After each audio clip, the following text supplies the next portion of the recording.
బీసీలకి 42% రిజర్వేషన్లు అమలు చేయాలని డిమాండ్ చేస్తూ రేపు ఢిల్లీ జంతర్ మంతర్ వద్ద బీసీ రిజర్వేషన్ల అమలుకి మద్దతుగా భారీ ధర్నా చేయనున్నారు. దీన్ని పార్లమెంట్లో ఆమోదించేందుకు కేంద్రంపై ఒత్తిడి తెచ్చేందుకు ఢిల్లీలో చేపట్టిన ఉద్యమాన్ని పెద్ద ఎత్తున విజయవంతం చేసేందుకు పెద్ద ఎత్తున సన్నాహాలు చేస్తున్నారు.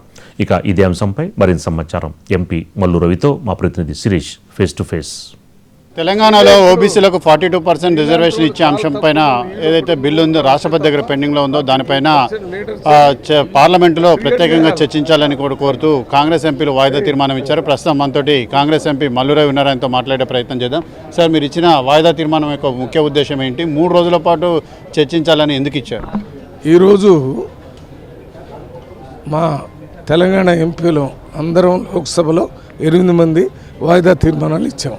ఎందుకంటే 42% రిజర్వేషను మన ఓబీసీలకి ఇవ్వాలని దాని మీద ఆర్డినెన్స్ బిల్లు దాని మీద గవర్నర్ కన్సెంట్కి అడిగితే గవర్నర్ గారు ఆ రెండింటిని ప్రెసిడెంట్ ఆఫ్ ఇండియా దగ్గర పంపించాడు. ప్రెసిడెంట్ ఆఫ్ ఇండియా దగ్గర దాదాపు 3-4 నెలల నుంచి పెండింగ్ ఉన్నాయి.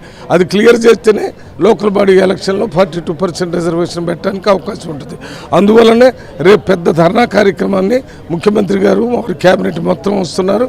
అదే రకంగా ఎమ్మెల్యేలు, ఎమ్మెల్సీలు, ఎంపీలు అందరం పాల్గొంటున్నాము. ఈ ప్రభుత్వం మీద ఒత్తిడి తెచ్చి ఏ రకంగానైనా 42% రిజర్వేషన్ని లోకల్ బాడీల్లో ఇంప్లిమెంట్ చేయాలనేది కాంగ్రెస్ పార్టీ. వాయిదా తీర్మానాన్ని అనుమతించకపోతే ఏం చేస్తారు? లోక్సభలో వాయిదా తీర్మానం అనుమతించడం తర్వాత సంగతి. అసలు పార్లమెంట్ జరిగే అవకాశం లేకుండా చేస్తున్నారు బీజేపీ ప్రభుత్వం. ఏదైనా పార్లమెంట్ జరిగితే ప్రజల సమస్యలు మాట్లాడాలా, వారిని అడిగే ప్రశ్నలకు సమాధానం చెప్పాల్సి వస్తుందని అసలు పార్లమెంటే జరగకుండా రోజు ఎడ్జమెంట్ చేస్తున్నారు. రాష్ట్రపతిని కలిసే ప్రోగ్రాం ఉందా? రాష్ట్రపతిని, ప్రైమ్ మినిస్టర్ని, హోమ్ మినిస్టర్ని వీరిని కలవటానికి కూడా ఈ ధర్నా తర్వాత ప్రయత్నం జరిగింది.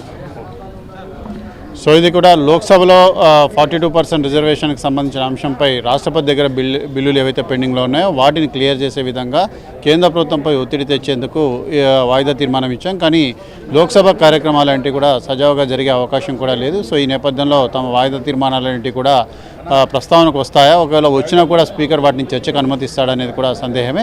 కాకపోతే పెద్ద ఎత్తున ఇటు నాయకులందరూ కూడా, కాంగ్రెస్ నేతలందరూ కూడా ఢిల్లీకి చేరుకుంటున్నారు. రేపు జంతర్ మంతర్ వేదికగా కూడా ధర్నా అనేది కూడా నిర్వహిస్తున్నారు. ఆ తర్వాత రాష్ట్రపతి, ప్రధానమంత్రి, హోంమంత్రులతో పాటు పలువురు ముఖ్య నేతలను కూడా కలిసి 42% రిజర్వేషన్కి సంబంధించిన అంశం ఏదైతే ఉందో దాన్ని ప్రస్తావన తేవాలని చెప్పేసి కూడా భావిస్తున్నారు. ఈరోజు మధ్యాహ్నం సీఎం రేవంత్ రెడ్డి కూడా ఢిల్లీకి చేరుకొని ఉన్నారు. Over to studio.